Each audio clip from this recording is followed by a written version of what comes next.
दोस्तों, प्रभु यीशु मसीह में आपको प्रेम भरा नमस्कार। सत्यवचन के धारावाहिक कार्यक्रम में एक बार फिर से आपका स्वागत है। क्या आप जीवन में कभी ऐसे समय से गुजरे हैं जब आपको लगा कि कुछ भी सफल नहीं हो रहा है या कुछ समझ में नहीं आ रहा है, क्या करें क्या ना करें? दोस्तों, मैं आपको ईमानदारी से बता दूं कि मेरे साथ कई बार ऐसा हुआ है। जब मुझे समझ नहीं आता था कि क्या किया जाए, तब मैं बाइबल खोलकर भजन संहिता से कुछ वचनों को पढ़ने का काम करता हूँ और कुछ पदों को जिन्हें कभी कभी मेरे हृदय को छुआ था, उन्हें एक एक कर पढ़ना फिर से आरंभ करता हूँ। ये अभ्यास मेरे जीवन में शांति को लाता है, क्योंकि इसमें लिखित बातें भजनकार की भावनाओं से होकर परमेश्वर के प्रेरित या परमेश्वर द्वारा प्रेरित वचन है, जो हर युग में जीवनों को स्पर्श करता है, छू लेता है। दोस्तों, ये आपके जीवन में भी शांति प्रदान करेगा, जीवन के सही मार्ग को समझने में आपकी सहायता करेगा। आज जिन भजनों का हम अध्ययन करेंगे, उससे हमें परमेश्वर के प्रति एक भरोसा उत्पन्न होगा और हमारा विश्वास और ज्यादा प्रगाढ़ होता जाएगा। आइए अपने अध्ययन में आगे बढ़ें। मित्रों, आइए आज हम अपने अध्ययन में आगे बढ़ें और एकाकी गायक इसके बारे में देखें। भजन संहिता 24 के 3 में लिखा है, यहोवा के पर्वत पर कौन चढ़ सकता है और उसके पवित्र स्थान में कौन खड़ा हो सकता है? उसके पवित्र स्थान में कौन खड़ा हो सकता है? इसका उत्तर अगले पद में है। उत्तरवादी एकाकी गायक। भजन संहिता 24 के 4 में लिखा है, जिसके काम निर्दोष और हृदय शुद्ध हैं, जिसने अपने मन को व्यर्थ बात की ओर नहीं लगाया और न कपट से शपथ खाई है। परमेश्वर के पवित्र पर्वत पर चढ़ने वाले वे ही होंगे जिनके काम निर्दोष और हृदय शुद्ध हैं, और वे जिन्होंने अपने मन को व्यर्थ की बातों की ओर नहीं लगाया। शायद मैं वहां ना रहूं, यह पद मुझे बाहर कर देगा, परंतु मैं वहां रहूंगा, क्योंकि मसीह में मैं वहां रहूंगा। उसने मुझे परमेश्वर के अनुग्रह के आसन के समक्ष प्रस्तुत करने का उत्तरदायित्व लिया है। वह आज अपने महायाजक पद पर है, क्योंकि मैंने उसमें विश्वास किया है। वह मेरा उद्धार करता है। हम देखेंगे गायन मंडली और एकाकी गायक। भजन 24 उसके 5 और 6 पद में, वह यहोवा की ओर से आशीष पाएगा और अपने उद्धार करने वाले परमेश्वर की ओर से धर्मी ठहरेगा। ऐसे ही लोग उसके खोजी हैं। वे तेरे दर्शन के खोजी याकूब वंशी हैं। अब यरूशलेम प्रवेश करते इससे जुलूस की कल्पना करें। भजन 24 के 7 में लिखा है, हे फाटकों अपने सिर ऊंचे करो, हे सनातन के द्वारों ऊंचे हो जाओ, क्योंकि प्रतापी राजा प्रवेश करेगा। फाटकों से आवाज आती है। वह प्रतापी राजा कौन है? गायन मंडली उत्तरवाद में गाती है। भजन 24 उसके 8 और 9 में, वह प्रतापी राजा कौन है? परमेश्वर जो सामर्थी और पराक्रमी है, परमेश्वर जो युद्ध में पराक्रमी है। हे फाटकों अपने सिर ऊंचे करो, हे सनातन के द्वारों तुम भी खुल जाओ, क्योंकि प्रतापी राजा प्रवेश करेगा। फाटकों में से फिर पूछा गया, यह प्रतापी राजा कौन है? गायन मंडली उत्तरवाद में संगीत वाद्यों के साथ गाती है।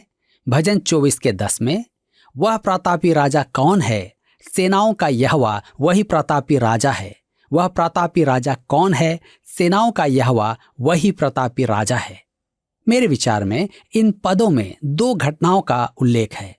पहले तो यह प्रभु यीशु के स्वर्गारोहण का चित्रण है और फिर उसके पुनः आगमन का चित्रण है। हे फाटकों अपने सिर ऊंचे करो, हे सनातन के द्वारों ऊंचे हो जाओ, क्योंकि प्रतापी राजा प्रवेश करेगा। वह कौन है? संसार तो नहीं जानता, परंतु यह भजन प्रकट करता है कि वह प्रतापी राजा कौन है। सेनाओं का यहोवा वही प्रतापी राजा है, सामर्थी और पराक्रमी, युद्ध में पराक्रमी। तब द्वारों को कहा गया है कि वे ऊंचे हो जाएं, कि प्रतापी राजा प्रवेश करे। आज तो वह नहीं आया है, संसार ने उसका त्याग किया है। यह प्रतापी राजा कौन है? वह सेनाओं का प्रभु, प्रभु यीशु मसीह है। वह प्रभुओं का प्रभु और राजाओं का राजा है। वह प्रतापी राजा है। भजनकार लिखता है, सेला, अर्थात इस पर विचार करें, इससे आपका मन आशीषित होगा। इसी के साथ भजन 24 समाप्त होता है और अब हम भजन 25 में आते हैं, जिसका विषय है दया और मुक्ति की याचना।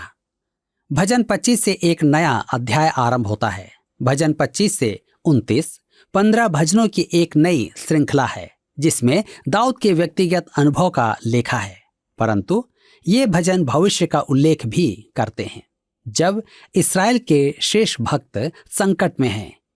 आज विश्वासियों की सांत्वना के लिए इसमें गिलाद का मरहम है। पिछले भजन नाटकीय और मेरे विचार में सनसनीजनक हैं, परंतु अग्रिम 15 भजन अधिक वैयक्तिक, निश्चल और आत्मीय भजन हैं। उनमें हमारे आज के जीवन के लिए अद्भुत संदेश और प्रभाव है। वे पूर्व काल, वर्तमान और भविष्य सब समय में प्रासंगिक हैं। इनमें से कुछ भजन जनमान्य न हो, परंतु हमारे लिए उनमें संदेश की कमी नहीं है। हम केवल मुख्य बातों को देखेंगे, परंतु हमारे सीखने के लिए उसमें बहुत कुछ है। मैं जब सो नहीं पाता हूं या जब मुझे अकेलेपन का आभास होता है, तब मैं स्वतः ही भजन संग्रह की शरण लेता हूं। विशेष करके भजनों की इस श्रृंखला को पढ़ता हूं, क्योंकि ये भजन उस व्यक्ति द्वारा रचे गए हैं जिसे जीवन के कष्टों का अनुभव रहा है। भजन 25 में भविष्यवाणी का अंश भी है और इस्राएल के बचे हुए भक्तों के संकट काल की चर्चा करता है, परंतु इस भजन में हर युग के पवित्र जनों को सांत्वना दी गई है। भजन 25 उसके 1 और 2 में लिखा है, हे यहोवा, मैं अपने मन को तेरी ओर उठाता हूँ। हे मेरे परमेश्वर, मैंने तुझी पर भरोसा रखा है, मुझे लज्जित होने न दे, मेरे शत्रु मुझ पर जय जयकार करने न पाएं। मेरे मित्रों, यह एक प्रार्थना है और परमेश्वर पर दाऊद की निर्भरता व्यक्त करती है। एक दिन इस्राएल का भी यही अनुभव होगा। वह समय भी आएगा जब इस्राएल के बचे हुए पवित्र जनों को यह बोध होगा कि वे परमेश्वर को छोड़ किसी और पर निर्भर नहीं हो सकते। हमारे लिए भी इस स्थान पर आना अच्छा ही है। दाऊद कहता है, हे यहोवा, मैं अपने मन को तेरी ओर उठाता हूं। तो वह सीधी काम की बात करता है। यह उसकी वाणी ही नहीं, उसकी आत्मा की पुकार है। आगे वह कहता है, हे मेरे परमेश्वर, मैंने तुझी पर भरोसा रखा है, मुझे लज्जित होने न दे, मेरे शत्रु मुझ पर जय जयकार न करने पाएं। क्या आप कभी ऐसे स्थान पर आए हैं जब आपको सफलता की अपेक्षा केवल विफलताएं ही मिली हो? आप अपने जीवन या व्यवसाय में, घर में या कलीसिया में घोर पराजय का सामना नहीं चाहेंगे। मेरे शत्रु मुझ पर जय जयकार करने ना पाएं। अद्भुत प्रार्थना। क्या आप ऐसी प्रार्थना करते हैं? भजन 25 के 3 में लिखा है, वरन जितने तेरी बाट जोहते हैं उनमें से कोई लज्जित ना होगा, परंतु जो अकारण विश्वासघाती हैं वे ही लज्जित होंगे। अब इस विनती को सुने। 25 के 4 में, हे यहोवा, अपने मार्ग मुझको दिखला, अपना पथ मुझे बता दे। मनुष्य के समक्ष 2 मार्ग होते हैं, अपना या परमेश्वर का। परमेश्वर चुनाव हम पर छोड़ देता है। नीति वचन 14 के 12 में लिखा है, एक ऐसा मार्ग है जो मनुष्य को उचित प्रतीत होता है, परंतु उसके अंत में मृत्यु मिलती है। परमेश्वर को मार्गदर्शन हेतु पुकारना कैसी महिमामय बात है। भजन 25 के 5 में हम पढ़ते हैं, मुझे अपने सत्य पर चला और शिक्षा दे, क्योंकि तू मेरा उद्धार करने वाला परमेश्वर है। मैं दिन भर तेरी ही बाट जोहता रहता हूं। भजनकार मार्गदर्शन हेतु परमेश्वर को पुकारता है कि उसे मार्ग की शिक्षा दें। इससे मैं कह सकता हूं कि यह भजन वर्ण क्रम संबंधी है, अर्थात इसका प्रत्येक पद इब्रानी के अक्षरों से आरंभ होता है। हिंदी अनुवाद में हम इसे देख नहीं पाते हैं। भजन 25 के 6 में लिखा है, हे यहोवा, अपनी दया और करुणा के कामों को स्मरण कर, क्योंकि वे तो अनंत काल से होते आए हैं। भजनकार परमेश्वर की दया का ही नहीं, उसकी प्रेम पूर्ण दया का भी उल्लेख करता है। इन दोनों में अंतर करना मेरे लिए कठिन है। मुझे एक छोटी लड़की की बात याद आती है जो उसने संडे स्कूल में कही थी, जब आप अपनी माता से डबल रोटी के टुकड़े पर मक्खन लगा हुआ मांगते हैं और वह आपको दे देती है तो वह उसकी दया है। परंतु यदि वह मक्खन के साथ जैम भी लगा दे जो आपने नहीं मांगा, वह प्रेमपूर्ण दया है। इस अंतर को समझाने का मैं इससे अधिक आसान तरीका नहीं जानता। दाऊद अपने संकटों में ऐसा कहने योग्य था। ऐसा ही इस्राएल के बचे हुए पवित्र जन संकट काल में कहेंगे। आज यह हमारी मनोदशा को भी व्यक्त करता है। जो पूर्व काल के और भविष्य के पवित्र जनों के लिए भला है, वह आज हमारे लिए भी भला होगा। मैं समझ नहीं सकता कि कोई इस्राएल के लिए परमेश्वर की भावी योजना और उसके उद्देश्य को जाने बिना भजनों और रोमियो की पत्री का अध्ययन कैसे कर सकता है। वह अभी तक अपनी प्रजा के साथ व्यवहार करने में पूर्ण नहीं हुआ है। भजन 25 के 7 में हम पढ़ते हैं, हे यहोवा, अपनी भलाई के कारण मेरी जवानी के पापों और मेरे अपराधों को स्मरण न कर। अपनी करुणा ही के अनुसार तू मुझे स्मरण कर। दाऊद परमेश्वर की कोमल दया और प्रेमपूर्ण कृपा ही स्मरण रखने की इच्छा प्रकट नहीं करता है, परंतु वह उससे कुछ भूल जाने की याचना भी करता है। मेरी जवानी के पापों और अपराधों को स्मरण न कर, उन्हें भूल जा। तब वह परमेश्वर से भलाई और दया की विनती करता है। परमेश्वर दोनों ही में धनी है। आज के लिए उसके पास आपको देने को बहुत है और कुछ मेरे लिए बच भी जाएगा। मैं आपके बारे में तो नहीं जानता, परंतु मुझे बहुत अधिक दया की आवश्यकता है और उसकी अत्यंत भलाई की भी आवश्यकता है। निश्चय भलाई और करुणा जीवन भर मेरे साथ साथ बनी रहेंगी। भजन 23 के 6 में लिखा है। अब हम देखेंगे परमेश्वर में विश्वास की अभिव्यक्ति। इस भजन के दूसरे भाग में दाऊद अपना भरोसा और विश्वास प्रकट करता है। भजन 25 उसके 8 और 9 में लिखा है, यहोवा भला और सीधा है, इसलिए वह पापियों को अपना मार्ग दिखलाएगा। वह नम्र लोगों को न्याय की शिक्षा देगा। हाँ, वह नम्र लोगों को अपना मार्ग दिखलाएगा। परमेश्वर की भलाई, उसका प्रेम, उसकी धार्मिकता आपके और मेरे लिए उसकी उद्धार की व्यवस्था में प्रकट है। भजन 25 के 11 में पढ़ते हैं, हे यहोवा, अपने नाम के निमित्त मेरे अधर्म को जो बहुत है क्षमा कर। मेरे मित्रों, परमेश्वर प्रभु यीशु के कारण हमें क्षमा करता है, हमारे अपने कारण नहीं। मैं क्षमा के योग्य नहीं हूं। हम जानते हैं कि परमेश्वर ने दाऊद को क्षमा कर दिया था, और यदि हम प्रभु यीशु मसीह में विश्वास करते हैं तो वह हमें भी क्षमा करेगा। एक वृद्ध निंदक चेहरे पर ठट्ठे का भाव लेकर मेरे पास आया और बोला, परमेश्वर ने दाऊद जैसे महापापी को क्यों चुना था? मैंने उससे कहा, आपको और मुझे इससे महान शांति मिलनी चाहिए। यदि परमेश्वर ने दाऊद का उद्धार किया था तो आपके और मेरे लिए भी उद्धार के अवसर हैं। परमेश्वर इस्राएल के लिए यिर्मयाह की भविष्यवाणी करता है।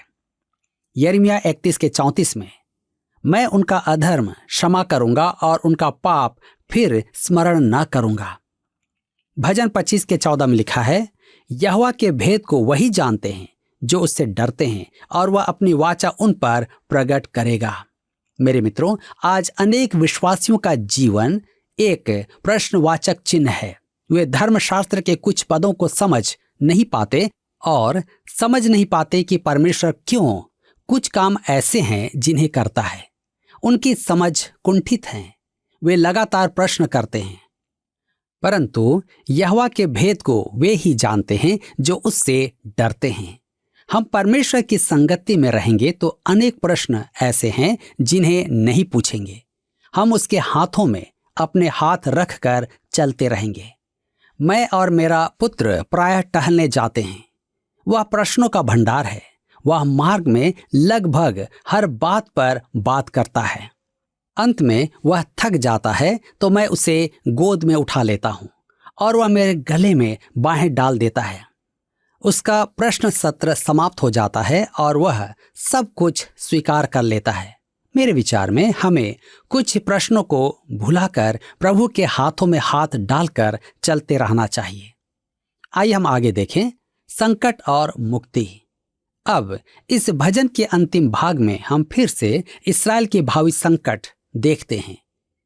भजन 25 उसके 15 से 17 में लिखा है, मेरी आंखें सदैव यहोवा पर टकटकी लगाए रहती हैं, क्योंकि वही मेरे पाँव को जाल में से छुड़ाएगा। हे यहोवा, मेरी ओर फिर कर मुझ पर अनुग्रह कर, क्योंकि मैं अकेला और दीन हूँ। मेरे हृदय का क्लेश बढ़ गया है, तो मुझको मेरे दुखों से छुड़ा ले। इस्राएल के भावी संकटों में बचे हुए भक्तों के लिए यह एक अति उत्तम प्रार्थना, यह आपके और मेरे लिए भी संकट में एक अनुपम प्रार्थना है। 25 के 18 में लिखा है, तू मेरे दुख और कष्ट पर दृष्टि कर और मेरे सब पापों को क्षमा कर। संकटों में पाप स्वीकरण की संभावना अधिक होती है। भजन 25 उसके 19 से 21 में लिखा है, मेरे शत्रुओं को देख कि वे कैसे बढ़ गए हैं और मुझसे बड़ा बैर रखते हैं। मेरे प्राण की रक्षा कर और मुझे छुड़ा, मुझे लज्जित न होने दे, क्योंकि मैं तेरा शरणागत हूँ। खराई और सिधाई मुझे सुरक्षित रखे, क्योंकि मुझे तेरी ही आशा है। अब उपसंहार सुने 25 के 22 में, हे परमेश्वर, इसराइल को उसके सारे संकटों से छुड़ा ले। मेरे मित्रों, यह महिमामय प्रार्थना इसराइल और पृथ्वी के भावी संकट के दिनों की है। हम सब जो परमेश्वर की संतान हैं, हमारे जीवन में संकट आते हैं, यह प्रार्थना हमारे लिए है। हे परमेश्वर, हमें संकटों से छुड़ा। मैंने एक बार सेवक की गवाही सुनी जो ऐसा हुआ पर आधारित थी। उसकी बात पर सबको आश्चर्य हुआ, तो प्रचारक ने पूछा, यह पद आपके लिए ऐसा अर्थपूर्ण क्यों है? उस सेवक ने कहा, मैं जब भी परेशान होता हूं तब इस पद को पढ़ता हूं कि मेरे संकट दूर हो गए, वे रुकने के लिए नहीं आए थे। यह इन शब्दों का अर्थ नहीं है, परंतु इसमें धर्मशास्त्र का सत्य प्रकट है। भजन 25 ठीक यही प्रकट करता है। हे परमेश्वर, इसराइल को उसके सारे संकटों से छुड़ा ले। इससे आप समझ सकते हैं कि इसका मूल अभिप्राय इसराइल राष्ट्र से है, परंतु निश्चय ही हम भी अपने लिए यह प्रार्थना कर सकते हैं। अब हम आते हैं भजन 26 में, जिसका विषय है व्यक्तिगत धार्मिकता के आधार पर विनती।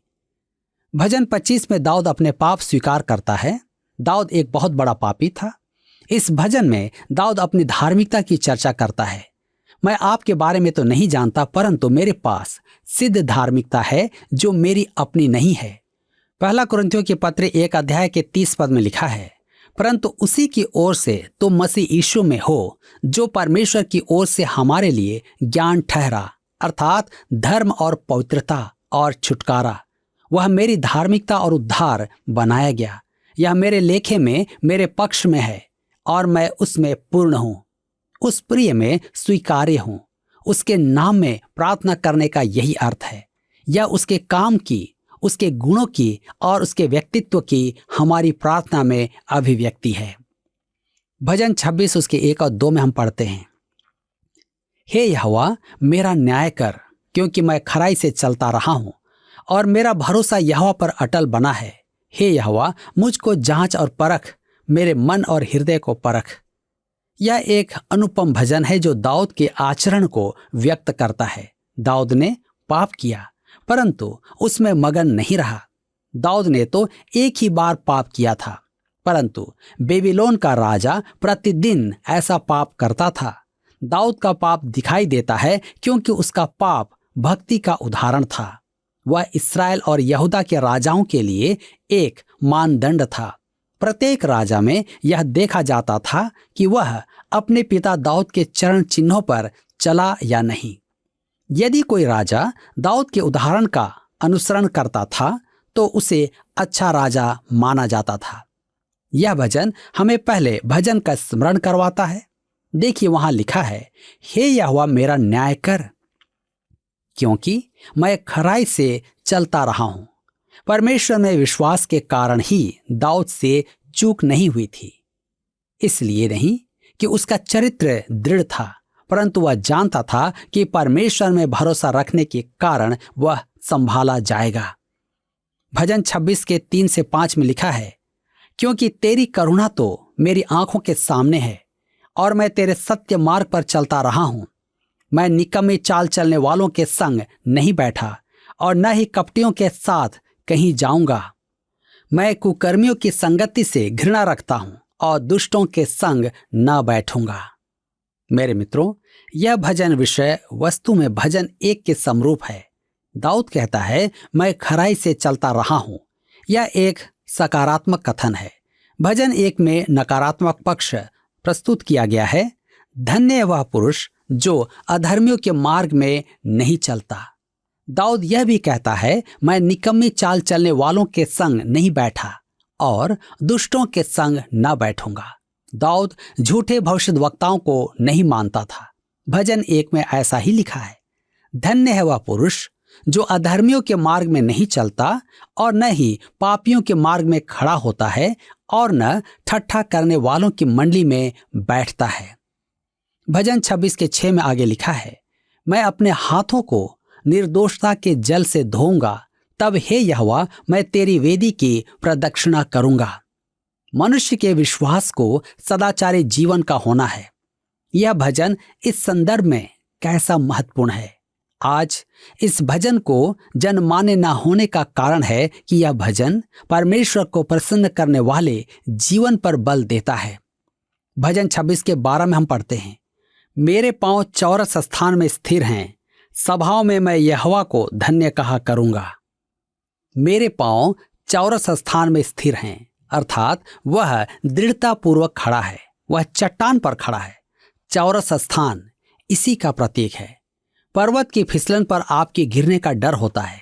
आज अनेक विश्वासी ऐसे स्थान पर हैं, वे बुराई के साथ खेल रहे हैं, वे उसके निकट चले जाते हैं। एक बालक रसोई में था। उसकी माता ने वहां आवाज सुनी तो पूछा, विली तुम कहाँ हो? उसने कहा, माँ मैं रसोई में हूं। माता ने पूछा, तुम वहां क्या कर रहे हो? उसने उत्तर दिया, मैं परीक्षा से लड़ रहा हूं। विली के लिए वह स्थान परीक्षा से लड़ने का नहीं था। आज अनेक विश्वासी पाप से मन बहलाते हैं। एक बार मुझे अपने दर्शकों में से किसी का पत्र मिला। उसने मुझसे परामर्श मांगा।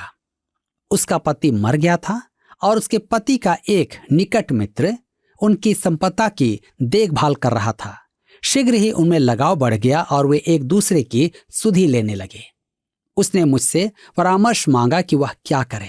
मैंने उसे लिखा, आप एक जलती हुई इमारत में हैं, तुरंत बाहर कूद पड़े। मैंने उससे कहा कि वह उस स्थान को छोड़कर कहीं और चली जाए। कुछ समय बाद मुझे उसका पत्र मिला कि मेरी बात मानकर उसने वह स्थान छोड़ दिया था। अब वह पुरानी बातों पर ध्यान देते हुए कहती है, यदि मैं वहां रहती तो भूल कर बैठती। मेरे मित्रों, अपने पांव चौकोर स्थान पर रखना अच्छा है। आप आज कहाँ खड़े हैं? आज अधिकांश मनुष्य चूक जाते हैं क्योंकि वे रसोई में परीक्षा से लड़ रहे हैं। क्या आप भी वहीं तो नहीं हैं? अवश्य विचार करें। दोस्तों, आपने ध्यान दिया होगा कि जीवन में मनुष्य के लिए हमेशा 2 मार्ग में जाने का अवसर होता है। हम परमेश्वर के मार्ग में जा सकते हैं या फिर हम अपने मन के अनुसार किसी भी अन्य मार्ग में जा सकते हैं। चुनाव सदा हमारे पास होता है। हम अपने मार्ग को चुन सकते हैं। जो हमारा मन कहता है वैसा हम कर सकते हैं। परंतु नीति वचन की पुस्तक 16 अध्याय का 25 पद में लिखा हुआ है, ऐसा भी मार्ग है जो मनुष्य को सीधा देख पड़ता है परंतु उसके अंत में मृत्यु ही मिलती है। तो फिर हमारे लिए उचित क्या है? हम सब जानते हैं कि परमेश्वर के मार्ग को छोड़ कोई दूसरा मार्ग उत्तम नहीं है। दाऊद ने पाप किया, लेकिन पाप के मार्ग में वह चलता नहीं रहा, परंतु उसने उससे मन फिराया, पश्चाताप किया।